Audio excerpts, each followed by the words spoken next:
Dragon Quest Treasures, unsurprisingly, is a treasure hunting, monster taming RPG featuring real-time combat. As you might probably guess from the title, it is in fact a spin-off game situated within the Dragon Quest universe, taking place years before the events of Dragon Quest XI, featuring both Eric and Mia, two characters from said game. Despite the obvious nods, certain audio and visual similarities, and presentation, the game plays nothing like Dragon Quest XI and instead features its own unique aspects that we will be discussing today. This review, unlike most you'll likely find, will be tackling the game from the angle of a monster taming enthusiast rather than a Dragon Quest connoisseur, and thus you can expect a unique angle with how it's presented. When it comes to dissecting monster taming games, there are generally three major pillars that make a good monster tamer. This includes the story, the gameplay, and the monsters themselves, and we'll be discussing each category in a clear and concise manner. So with all that being said, if you're a fan of Dragon Quest Monsters, or Dragon Quest Treasures, or are just a general monster taming fan, definitely subscribe to this channel for daily videos, and let's dive in.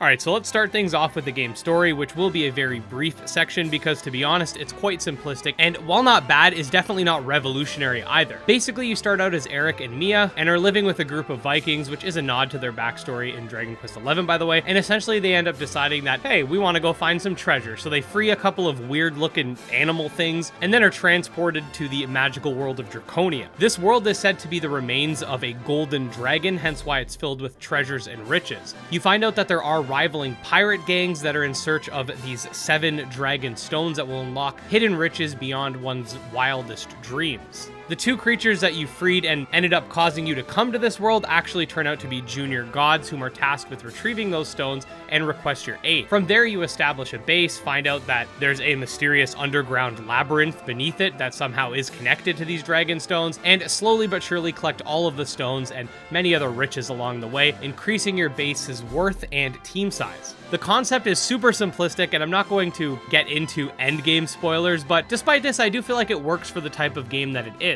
When we discuss how the game plays, you're going to understand why an invasive story-driven narrative would hinder the way the game is played, but I will say again, while not revolutionary, is definitely serviceable. If you're expecting a very linear, story-focused game, this is not going to be the game for you. Now, in terms of gameplay, this is where the game really shines. Basically, this is how it works. You have a base. You want to make that base more valuable, so you seek out treasure. You have a special compass ability that will allow you to locate said treasure, and when you're close enough, your monsters will inform you, show you a little picture of where the treasure is, and then you must dig it up.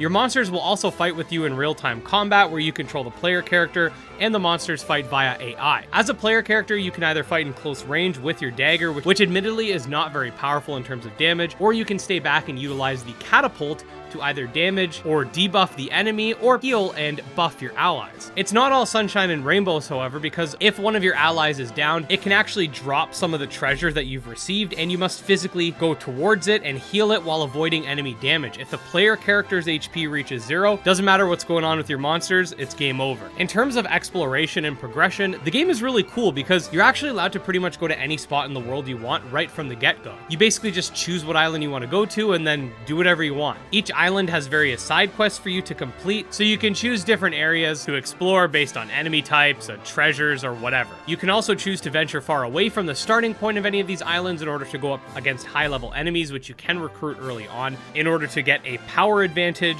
or you can focus on staying where it's safe and completing side quests in order to obtain special treasures and experience. You're given a lot of player choice, and that's something I really like about this game. The exploration gets even better when you consider the fact that there are various ways the monsters themselves can actually help you explore, whether it be sprinting throughout the overworld, jumping to get on a high cliff, or gliding across vast distances. One thing I stated in my first impressions video that we put out a couple weeks ago was that I really like how this game ties all of its features together. The monster taming is connected to the treasure hunting because the monsters themselves can seek out and hold the treasures for you, and will even have affinities for different types of treasures. The treasure hunting then connects back to the monster taming, buffing certain aspects of your monsters like their forte cooldowns, their proficiency efficiency in battle, etc. And all of this connects back to the idea of leveling up your base, which is done by collecting various treasures, which will have a monetary or intrinsic value assigned to them, with each rank requiring a different amount of treasure value in order to achieve it. In terms of how to progress the story, it's pretty simple. Basically, there's an area under your base called the Snarl that contains different tablets indicating where the dragon stones are. In order to unlock the different levels in the Snarl,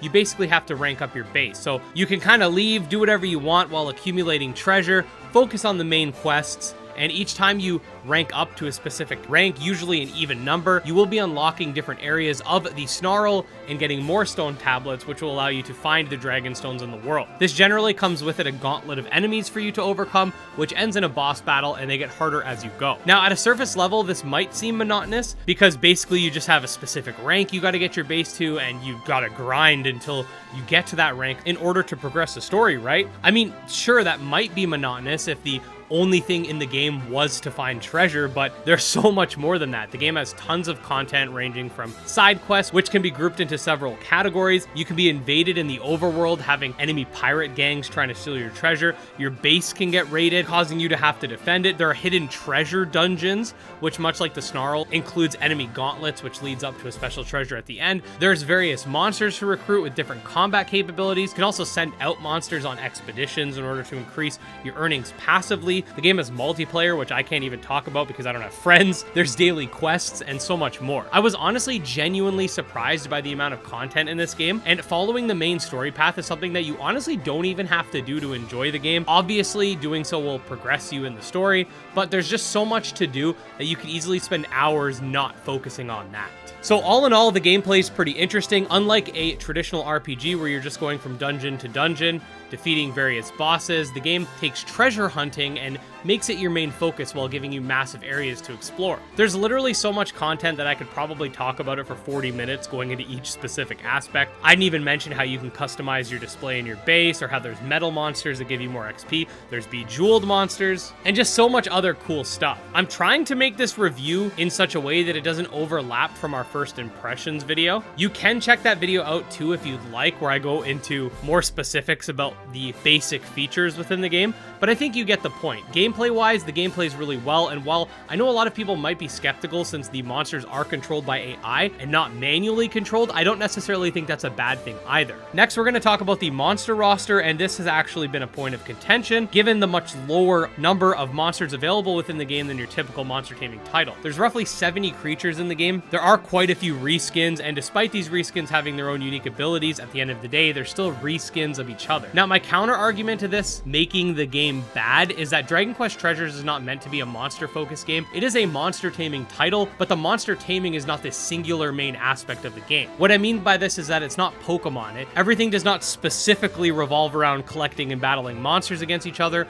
There's a lot more that goes into this game besides that. As I mentioned, you fight with the monsters. The monsters are kind of like tools for world traversal as well, and the central focus of the game really is the treasure hunting. The monsters they did include are pretty cool, and a lot of them are very iconic for the Dragon Quest franchise, and like I said, each have their own special quirks which make them unique from one another. If you want to see a full list of monsters, I will have a video linked below that showcases pretty much all of them in the game, so feel free to check that out. But yeah, while I understand a lot of people coming into this from almost a defeated standpoint, since a lot of Dragon Quest Monsters titles never made it to the West, but remember, this is a Dragon Quest title with monster taming, but not a Dragon Quest Monsters title. There's no fusion, there's no massive pool of monsters, it's not a turn-based RPG, etc. I will say though, if you're looking for a fun real-time combat monster taming experience, it is light on the story, but deep enough in its gameplay. I think that Dragon Quest Treasures is definitely a solid pick for the holiday season. But yeah, let me know what you guys think after seeing this review. Has it changed your mind at all regarding the game, or have you already played it? And if so, what are your thoughts? I've honestly thoroughly enjoyed my playthrough of the game and would love to see Square Enix put out more Dragon Quest Treasures titles, maybe expanding on the monster taming aspects of the game, adding fusion, adding more monsters, maybe adding more fortes, stuff like that. But those are just my thoughts. Definitely let me know yours, and if you are a fan of monster taming games, definitely subscribe to my channel for daily monster taming videos. You can check out my Twitter, my Discord, and my Patreon linked below. Special thanks to the patrons, especially Jim Hamilton, Dro Ghost, Dark Persona, and Exodus, and we'll see you guys next time.